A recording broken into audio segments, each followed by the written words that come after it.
Good morning. আরও একটা নতুন সকালের নতুন ভ্লগে তোমাদের সবাইকে অনেক স্বাগত। আজ দিন হচ্ছে শুক্রবার আর ঘড়ির কাঁটা 8:20 ঘরে। সকাল সকাল রেডি হই, তারপরে ক্যামেরাটা হাতে নিলাম, কারণ সকাল থেকে একচোট যুদ্ধ হয়ে গেল।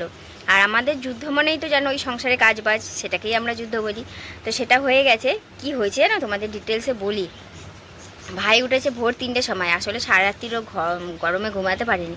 এমনি কালকে প্রচণ্ড গরম ছিল, তার উপরে আবার ওর ঘরটা অনেক গরম থাকে। কী বলতো, হিট যেন সেই বাইরে বেরোতে চায় না। সারা রাত্রি ঘুমাতে পারিনি বলে 3টের সময় উঠে ঘর ঝেড়েছে। ওর ঘরটা ঘর ঝেড়েছে, ঘর মুছেছে, সমস্ত কাজ ওর ঘরের এটা করেছে। তখন 6টা বাজে উঠেছি, উঠে দেখছি ঘর মোছাও হয়ে গেছে। ওর ঘরটাও ঝেড়ে পুছে মুছেও নিয়েছে। পাখি খাবার দেবে, বাইরে কাজ করছে। আমি বলছি কী করছো গো তুমি? বাইরে জামা কাপড়ও মিলে দিয়েছে, কেচে কুচে। বিছানা চাদর আরে কেচেছিল, সেগুলোও মিলে দিয়েছে। আমি বলছি কী করছো, কখন উঠেছো? বলছে 3টে। আমি বলছি হ্যাঁ 3টে? বলছে গরমে ঘুমাচ্ছিল না, তো কী করবো, ওই জন্য ঘরটা ঝেড়ে নিয়েছি, কিছু তো একটা করতে হবে। তো যাই হোক, ভালোই হয়েছে। আর আমি হচ্ছে এখন কোথায় যাচ্ছি সাজগুজু হয়ে, সেটাই তো প্রশ্ন তোমাদের মনে হয়তো আসতেই পারে। আমি হতে যাচ্ছি বাপের বাড়ি।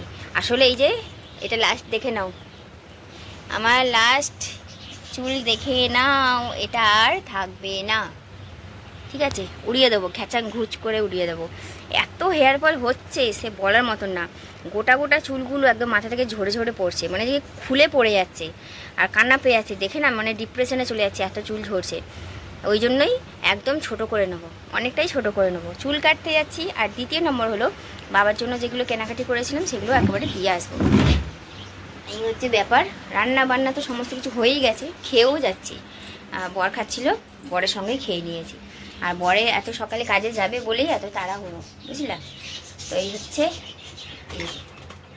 রান্না, আলু পোস্ত আর ডাল, এই হচ্ছে আজকে রান্না। বাইরে হচ্ছে সকালবেলা বৃষ্টি পড়ছিল, কিন্তু এই যে এখন রোদ উঠে গেছে। দেখলেন মা, রোদ উঠে গেল, কি অবস্থা। ও মা এলাম, মা ও বাবা এলাম। হ্যাঁ ঘরেই থাকবেন, দরজা খুলবেন না বললে পরে। এই যে পেছন পেছন সব আসবে, পেছন পেছন। এই দেখো রাস্তা, এই সব মাটি তুলেছে আমার বর, তুলে তুলে ঠিক করে দিয়েছে। কিন্তু এই রাস্তায় একবার যদি পা মুচকে যায় না, বৃষ্টি যদি হয়, পা মুচকে যদি যায়। রোদ ছিল না গো, এতক্ষণ মেঘলা ছিল। যেই আমি বেরোচ্ছি ব্যাস আমি রোদ উঠে পড়েছে। আশ্চর্য, সব চলে আসছে দেখো।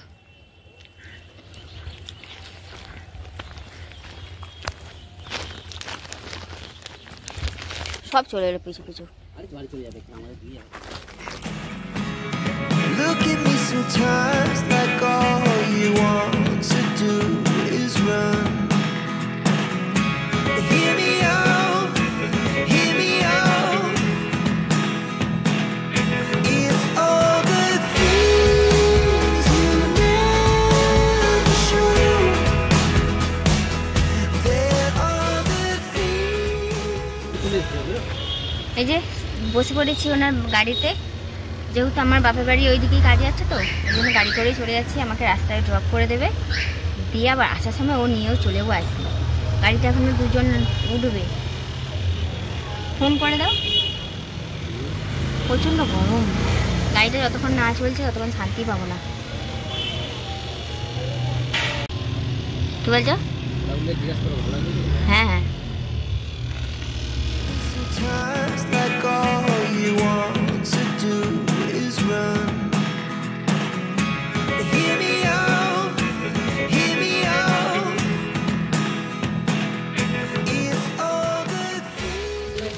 তো এই যে দোকান চলে এসেছি ঘরে। এসে হচ্ছে একটু টুকটাক গোপুর খাবার আরে কিনে আনলাম, আর একটা ম্যাগি নিলাম। ঘরে কেউ নেই, মেসি আছে কাজে, বঝিরাও নেই। আর এই যে বাবা ওখানে বসে বসে কাজ করছে। ম্যাগি খাই, খেয়ে 10:30টার সময় তো পার্লার খুলবে, পার্লারে যাব। আপাতত এটা করি, দুজনে মিলে খাই, বাপ মেয়ে তো মিলে। তো বন্ধুরা পার্লারে চলে এসেছি। আর পার্লারে ওই যে একজন হচ্ছে হেয়ার স্মুদিং না হেয়ার স্ট্রেটনিং করা ছিল ঠিক জানি না, তার কারণে অনেক দেরি হয়েছিল। আমি পার্লারে গিয়েছিলাম 11টা 20-তে আর ঘরে এসেছি 2:30টার সময়। এই যে এসেই হচ্ছে খেতে বসে পড়েছি। মেজি রান্না করেছে ডিমের কষা আর এই যে ভাত। বাপের বাড়ি এলে না ব্লগ বানাতে ইচ্ছাই করে না। ঘড়ির কাটা এখন 5:30টার ঘরে, 5:30 না ঠিক, হ্যাঁ 5:18 ঘরে। মানে চুল কাটার পর ওরা তো হিট দিয়ে আরে সেট করে দেয় চুলটা, এত সুন্দর লাগছিল তখন তো আমার ভিডিও করতে ইচ্ছাই করেনি। রাস্তায় লোক, ওখানে না অভ্যাস হয়ে গেছে, এখানে না আমার হেবি লজ্জা লাগে। রাস্তাঘাটে মোবাইল আমার বের করতেই লজ্জা লাগে, আমি বের করিনি। আর তখন এত সুন্দর লাগছিল না, তোমাদের দেখালে ভালো লাগতো, বুঝতে পারতে কাটিংটা কি কাটিং হয়েছে। তো যাই হোক অনেকটাই ছোট হয়ে গেছে, আর এতটাই ছোটোই চেয়েছিলাম। যা চুল ঝরছে, ঘরে এখন কেউই নেই, মেজি গেছে কাজে, বঞ্জিরাও নিজেদের গন্তব্যে, মানে ছোটো গঞ্জি পড়তে গেছে, বড় গঞ্জি কেক শপে কাজ করে সেখানে গেছে, আর বাবা হচ্ছে যে খেলনাগুলো বানায় সেগুলো দিতে গেছে। ওই তো আমার বাপু এসেছে, আবার নিয়ে এসেছো?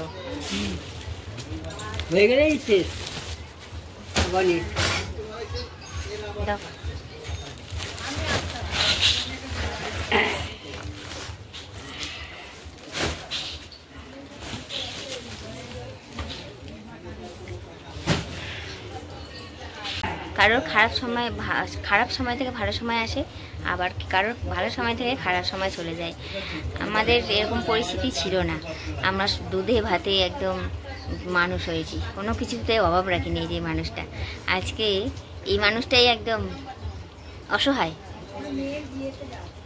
কি অবস্থা হয়ে গেছে। আমি তাই ভাবি এরকম ছিলই না আমার বাবার সামনে দাঁড়িয়ে আমরা কেউ কথা বলে সাহস পেতাম না, এমন গাম্ভীর্য লোক ছিল।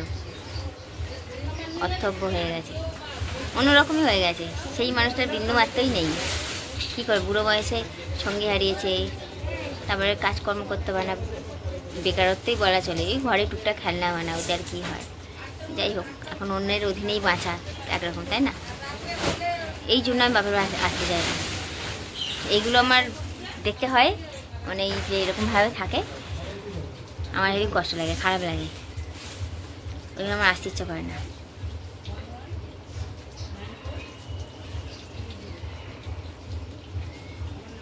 তো যাই হোক, কর্তামশাই ফোন করবে, সাজুগুজু করে বসে গেছি, একটু পরে বেরিয়ে যাব।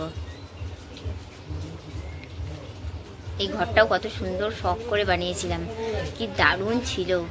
আজ এই বাড়িটাও সেই পোড়ো বাড়ির মতন হয়ে পড়ে আছে।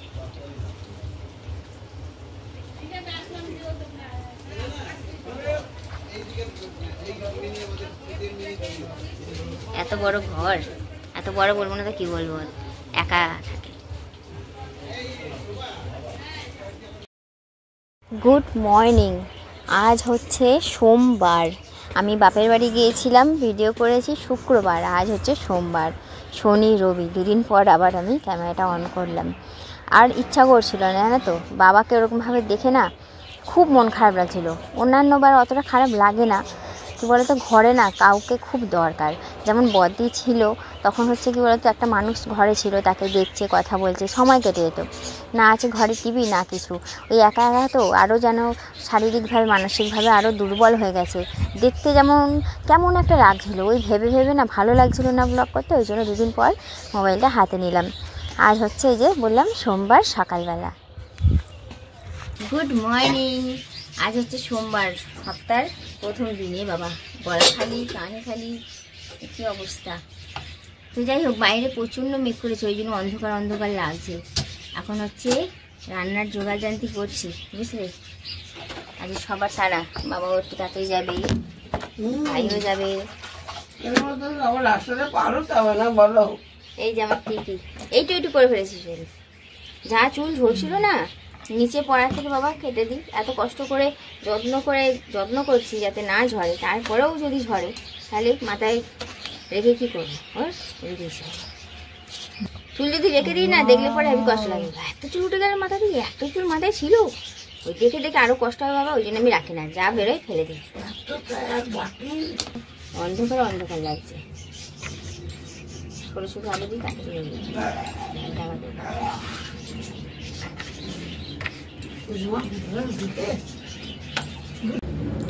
ঘুম ভাঙলো, বাইরে দেখো কি হারে মেঘ করেছে।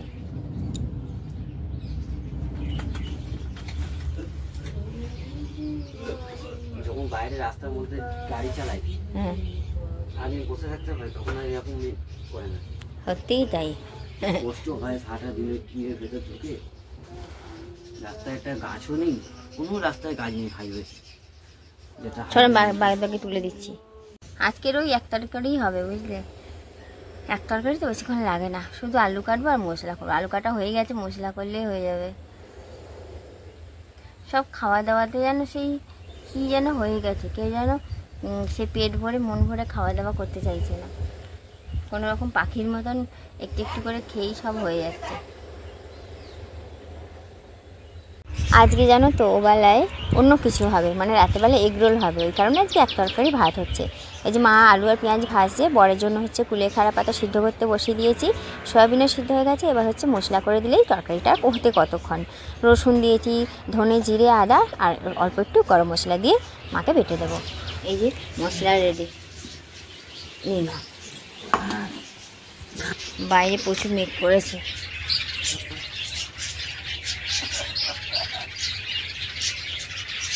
হয়ে গেছে বৃষ্টি, পুজোর সময় যত সব। কি জোরে নেমেছে গোয়াম্পু,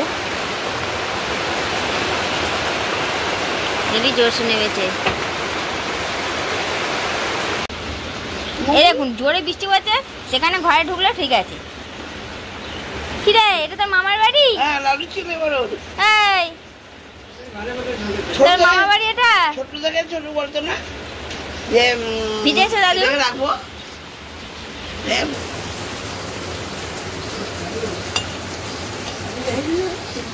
না, ছানি লাগবে না। এই তো না, সয়াবিন আর তরকারি স্বাদ বদলে যাবে। গরম মশলা দেওয়া আছে না? না গো, খাও। ওই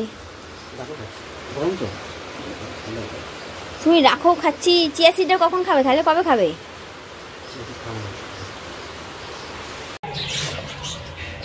ঘড়ির কাটা কটা গো পাম্পু? ঘড়ির কাটা 11:30 ঘরে। আর বৃষ্টি হয়ে গেল এক চোট। আমাদের টিফিনারে খাওয়া হয়ে গেছে, সমস্ত কাজও হয়ে গেছে। টাটা, সাবধানে যাবে। ফোন করে একটু পা ধোয়া জল আছে না, বোতলে ভরে দেবো? তো চলো বন্ধুরা, ব্লগটা আর বাড়াচ্ছি না, এখন তাহলে ব্লগটা শেষ করে দিচ্ছি। আগামীকাল আরও একটা নতুন ব্লগের সঙ্গে দেখা হবে। সবাই খুব ভালো থেকো, সুস্থ থেকো, টাটা।